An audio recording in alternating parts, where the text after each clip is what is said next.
Most women think thinning hair is just something you have to accept after 60. It isn't.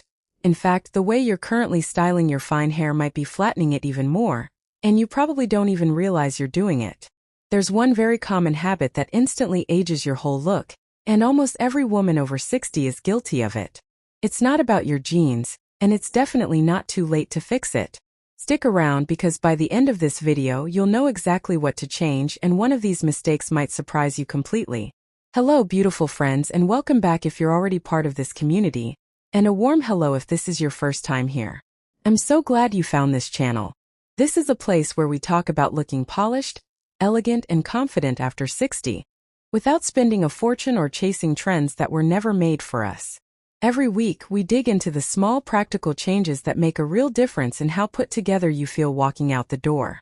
Today we're diving into something so many of you have asked about: fine thinning hair, and how to style it so it looks fuller, healthier and more youthful starting today. This isn't about miracle products or expensive treatments. It's about understanding what your hair actually needs at this stage of life, and adjusting a few habits that most of us picked up decades ago and never questioned. If you enjoy content like this, go ahead and hit that subscribe button now because we've got so much more style wisdom coming your way every single week. Let's get into it. Secret number 1. You're washing your hair the wrong way. Let's start with something that happens in the shower, long before you even pick up a brush. So many women over 60 use heavy, moisturizing shampoos meant for dry or damaged hair, thinking it will make their strands healthier.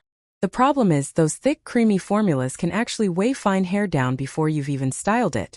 By the time you step out of the shower, your hair is already fighting an uphill battle. Here's why this happens so often. As we age, our hair naturally gets thinner in diameter, and our scalp tends to produce less oil than it used to. Because of that, a lot of us assume we need extra moisture and richness in our products, the same way we might reach for a richer face cream. Feels logical, but it works against you. Fine hair doesn't need more weight added to it. It needs lift and body. The fix is simple. Look for a volumizing or lightweight shampoo, and just as important, apply conditioner only from the mid-lengths to the ends, never on the scalp. This keeps your roots free and lifted instead of coated and flat. Think of it as feeding the ends, not the roots. Here's an easy styling tip. After washing, flip your head upside down and gently scrunch your roots with a towel, using a soft patting motion rather than rubbing, which can cause frizz. This lifts the hair at the base before you even start drying it, giving you a head start on volume for the rest of your routine. I think of my friend Diane, who's 64. She switched from a rich, salon shampoo to a simple volumizing formula, and she told me her hairdresser asked what she'd done differently at her very next appointment, because her roots suddenly had lift she hadn't seen in years. She hadn't changed her cut or her color, just her shampoo. That's the kind of small change that makes a real difference without any extra effort. And here's the confidence piece. When your hair has movement and lift, you stand a little taller without thinking about it. You catch your reflection in a shop window and feel pleasantly surprised, instead of quickly looking away.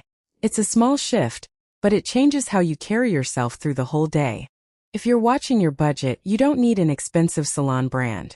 Plenty of drugstore volumizing shampoos work beautifully, and often for under $10. Read the label for words like volumizing, lightweight, or bodybuilding, and skip anything labeled intense moisture or deep repair, unless your hair is genuinely damaged. Secret number 2. You're blow drying in the wrong direction. This next one surprises almost every woman I talk to. If you're drying your hair by simply pointing the blow dryer straight down at your head, you're actually training your hair to lie flat, day after day without realizing it. Most of us learned to blow dry decades ago, and we've just kept doing it the same way ever since. It becomes automatic, almost like brushing your teeth. Nobody ever taught us that our technique needed to change as our hair changed. But hair, especially fine hair, needs direction and lift to build volume, not just heat. Heat alone just dries it flat faster. The fix is to dry your hair upside down, or at least tilt your head to the side while you dry your roots. Direct the airflow against the direction your hair naturally falls, not with it. This works with gravity instead of against it, and it's honestly the single biggest shift you can make in your drying routine. For an easy tip, use a round brush at the roots and lift straight up as you dry, holding for just a few seconds before moving to the next section. work in small sections no wider than an inch or two, so the heat and tension actually reach the roots instead of skimming over the surface. This creates a base of volume that lasts the whole day, not just for the first 10 minutes after you leave the bathroom. I remember talking with a viewer named Carol, who mentioned that this one change, drying her roots lifted instead of flat, made her hair look almost like she'd had a blowout, and she was doing it herself in her own bathroom in under 15 minutes. She said her husband actually asked if she'd gone to the salon. When your hair has that kind of natural bounce, you feel put together before you've even added makeup or picked an outfit. That confidence carries into everything else you do that day. From how you greet people to how you hold yourself in photos. You don't need a fancy dryer for this either. Any basic blow dryer with a round brush from your local drugstore will do the job just fine. A ceramic or ionic round brush helps a little with frizz, but it's not required to get great results. But the biggest mistake is still coming, so keep watching. Secret number 3. You're choosing the wrong haircut length. This is a big one, and it might be the most common styling mistake among women over 60. Many of us keep our hair long because we've had long hair our whole lives, and it feels like part of our identity. Letting go of that length can feel like letting go of a piece of yourself. But past a certain length, fine hair simply cannot hold its own weight, and it starts to look thin, stringy, and tired no matter how carefully you style it. The reason this happens so unknowingly is emotional as much as practical. Long hair often feels youthful and familiar, so we hold on to it even as our hair texture changes underneath us. Nobody wants to feel like they're giving something up, especially something tied to how we've always seen ourselves. But here's the honest truth. Length that once looked lush at 30 can end up looking tired at 65, simply because the hair strand itself has changed, even if the length hasn't. The fix isn't necessarily a short pixie cut, unless you want one, and plenty of women look wonderful in a pixie. Often, a length that hits somewhere between the chin and the shoulders creates the illusion of thickness, because shorter layers don't have as much weight pulling them down toward the floor. The hair can actually stand up and move the way it's meant to. A great styling tip here is to ask your stylist for face framing layers, rather than one blunt length all over. Layers create movement, and movement reads as volume, even if you technically have the same amount of hair on your head. Bring a photo to your appointment, and be specific about wanting layers that start around your cheekbone rather than lower down, since higher layers create more lift near the crown. Think about actresses and public figures in their 60s and 70s who've embraced shorter, layered cuts. Their hair often looks fuller and more vibrant than it did when it was long, and that's not an accident. And it's not just good lighting. It's the cut doing the work for them, taking weight off the ends and giving the roots room to breathe. There's real confidence in this too. A cut that suits your current hair, rather than the hair you had 30 years ago, makes you look like you know exactly who you are today. It signals that you're dressing for the woman in the mirror right now, not chasing a version of yourself from decades ago. If you're worried about cost, you don't need a high-end salon for this. Many local stylists, even at basic salons, can create face framing layers beautifully for a reasonable price, and a good cut often lasts longer between visits than you'd expect, which actually saves you money over time. Secret number 4. You're skipping texture products entirely. A lot of women over 60 use just shampoo, conditioner, and maybe a bit of hairspray, and that's it.